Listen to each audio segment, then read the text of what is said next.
Hey, good morning. In a recent video, I shared some experience about what it's like deploying in a hurricane and or a catastrophe and what to expect. And I wanted to continue on some of those thoughts because um, there's a lot of adjusters needed for Milton and Helene. And I wanted to try to encourage some folks to give it a try, to get out there and go for it, even if you have some worries about it. I want to address in this video what I did after I hit the ground in '04. The first hurricane that I worked in '04 was Hurricane Charlie. It was a Category 4 that had hit the Gulf Coast of Florida, and it did a lot of damage. In the earlier video, I talked about what it was like landing on the ground, and I wanted to continue from there a bit. When we got to Fort Myers, we found the makeshift storm headquarters that the company that we were working for had set up. And it was just the third floor of an old office building that still had power, and there were wires running everywhere and some fold-up desks, and they had stacks and stacks of claims on them, hard copies. And it was me and my brother-in-law and a friend of my brother-in-law's that had deployed together, and none of us had claims experience. So the storm manager there looked us over and said, okay, I'll give you guys a try, but you have to do these claims together, and you have to submit them under one of your licenses. He didn't want to deal with 3 new adjusters and those claims. I'm not saying you'll experience this or this was right or wrong or anything. I'm just telling you what happened.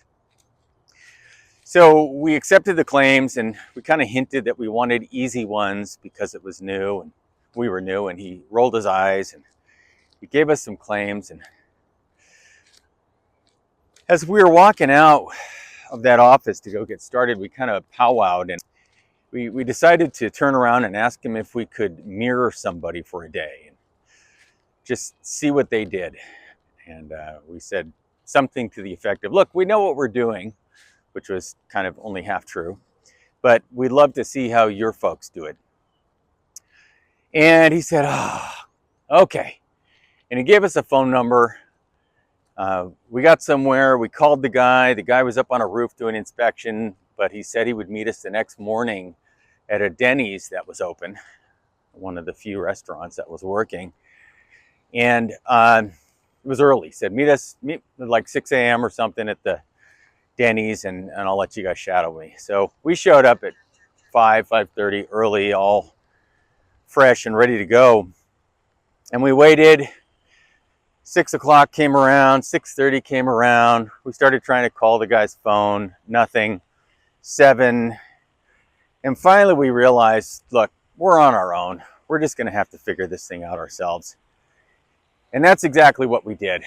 And I remember the first house we went to was a large home, residential property, right on the beach, literally on the beach. And this house had been absolutely trashed. So we had to kind of muster our courage and present ourselves as professionally as we could to the homeowner, the policyholder, and do the inspection. So we're inspecting the 3 of us, and the policyholder didn't know any different, so just left us alone, and we were all over that house. I bet we spent 3 or 4 hours, and a lot of what we did was just noticing damage to things and frankly asking one another what they were. What kind of flooring is this? What's this fixture? What kind of roofing? And we didn't have a lot of experience, but here's what we knew. First, we were determined to succeed, and we had cameras, and we took pictures, and we took notes, and we were certain that if we took all the measurements we needed and a bunch of notes and took a bunch of pictures, that we were going to be able to figure this out.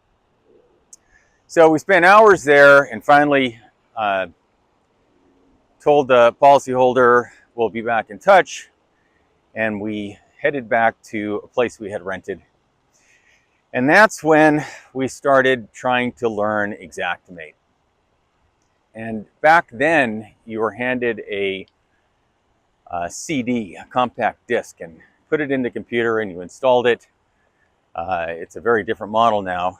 But I just started figuring it out, and it was very difficult. So somehow I drew the short straw, and even though we inspected more houses in the next couple days, I was the one that ended up being kind of the tip of the spear with regards to learning Xactimate and writing that first claim. And it was hard. There was really no support whatsoever from anyone at this point. And so I just had to figure it all out, trial and error. And that's what we did. But at the end of about a week, I had a report. And I had typed it up. They gave a sample of how they wanted us to do it, the cover page, and I don't remember. There was a whole order to it. And I put it all together as a hard copy, and I brought it over to that office and delivered it. Now, I had been told that in the beginning, you're going to get all sorts of corrections, and they're going to kick the file back and say, no, you messed up here, here, here, here, do it again. So I was expecting that. And I got it kicked back. So I got a call that said, come by, pick up your file. And I got the paper copy and it had a bunch of red ink all over it. And I read through everything. And the good news was I understood what they wanted me to change. And so I thought, great, okay, I can do this. So I made the changes, I submitted again, and I got a notice, I don't remember how, that it had been accepted. And that was my first claim. So that was fantastic. The first claim took a week, basically. Then we started doing more and more inspections, started submitting these claims, doing them together. And when we had completed the stack that we had gotten to do together, eventually we got the thumbs up to do our own claims. I was still riding around with my brother-in-law in his truck. So I remember one morning I saw a guy with a early 90s Toyota truck with a for sale sign in it in a gas station. And I chased him down and stopped him, and I bought that truck. So now I had my own truck, I had my own claims, my own laptop, my own copy of Xactimate, and I was off. And we were still dealing with Hurricane Charlotte claims at that time, and I was doing claims there for a while. But then another hurricane, and I don't remember which one it was now, the one that hit Tampa in 2004, hit, and I was asked to go to Tampa. So now I'm starting to get the hang of this, and I'm moving from one claim a week towards one claim a day, and that was pretty pleasing. The average amount, when I did the math of how much I got paid per claim, was pretty good.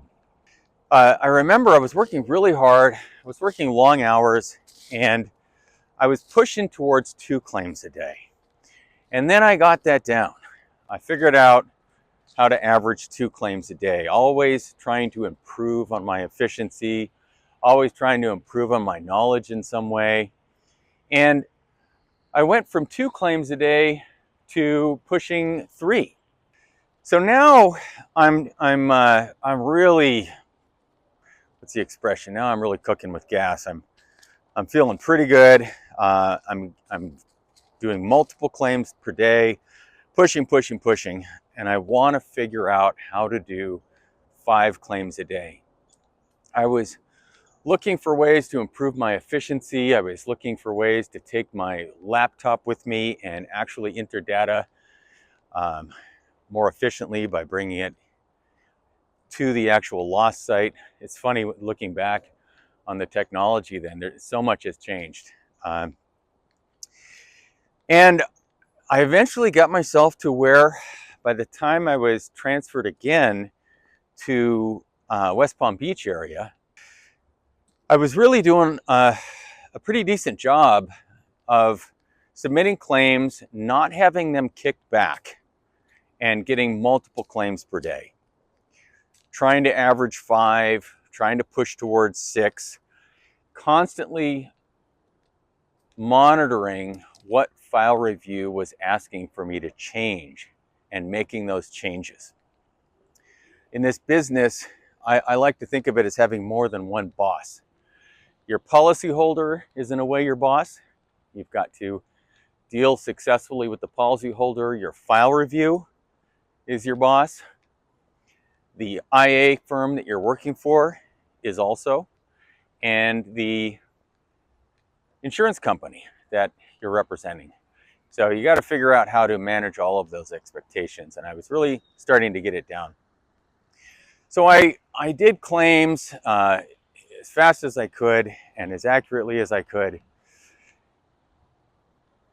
And one of the things I noticed is, so as claims started to wind down, and this was months and months, as claims started to wind down, I wanted to stay. And what I had done is I had developed a reputation of being able to get things done by the attitude that I took towards the whole claims process. I could get claims closed, and I could deal with difficult claims. I could deal with people that had caused problems and make those problems go away, smooth things over. So I started to get phone calls from the very same store manager who really didn't care for me much in the beginning, saying, look, we're sending home a guy today, and he's got about 20 more claims that were assigned to him. Do you want those claims? Some of them are problems, meaning the guy that was being sent home hadn't communicated properly or something happened. The answer was always yes, yes, yes, yes, yes. And I had a method for taking those claims and going through them and prioritizing them according to the amount of problems they were going to cause me and what one needed to get dealt with first. And I was able to take the claims from all these folks that are getting sent home and turn them from problems for the independent adjusting company, the IA firm, into no problems.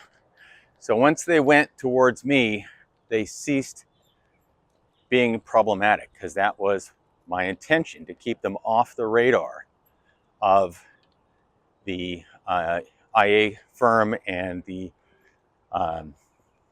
insurance company, right? Maybe some of these policyholders had already been calling the state, already trying to complain. So if I could make those problems go away, I realized that I was going to be able to get endless claims practically. And I was going to be able to ride this storm a lot longer than some of the folks that I was working with who were starting to get sent home. So that's what I did. The answer was yes.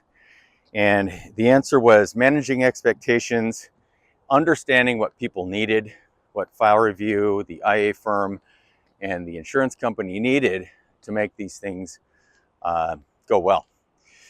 Now, I'm staying on, and I'm still thinking about the fact that this career has changed my life, and I want to make a full-time career of it, and eventually the storms in South Florida, or the storm claims in South Florida, are going to wind down.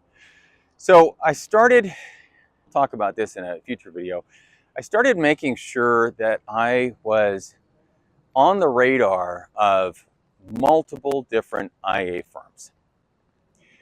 And I started branching out into things beyond just handling claims. At that time, they started setting up all these mediation centers, and they were doing mediations. And because I was on the radar of all these independent adjusting firms, I was getting requests for folks with experience doing mediation. And again, with the attitude of yes and willingness to learn, I got into mediation. Same thing happened with appraisal. And then because I had done a good job of getting myself out there, non-storm claims, daily claims, those started coming my way. And that is a topic, kind of building an independent adjusting business as kind of like a small business owner or a contractor, that I want to talk about in a future video. I just want to say, Hurricane Milton and Hurricane Helene, if you've been wanting to get into adjusting, it's possible. There is so much more support, and the technology is so much better now. The industry has developed quite a bit, and there's going to be a lot of work for a long time. It's a tremendous amount of damage, tremendous amount of people in need, and the insurance companies are going to be under a lot of pressure from the state to get these people taken care of. There's going to be a lot of media attention about it, and all that equals needs for adjusters. So if you've been worried about it, just jump in with the right attitude and with your license. This can be as life-changing for you as it was for me. It completely recalibrated not just my idea of who I was, what I could do, and how hard I could work. This was the hardest work I had ever done to that time, but also recalibrated my expectations with regards to the value that I brought to the marketplace and how much money I could make. It completely recalibrated that, and I've been in this industry ever since, and it's never gone backwards. So this is a wonderful opportunity to help and to improve the lives, your life and your family's life. So stop by adjusterpro.com. We've got a bunch of resources to help you understand the proper way to get into this business, and you could literally be out there helping people, doing claims, and making a change in your life and other people's lives within weeks. adjusterpro.com. Thanks for spending the time watching this morning.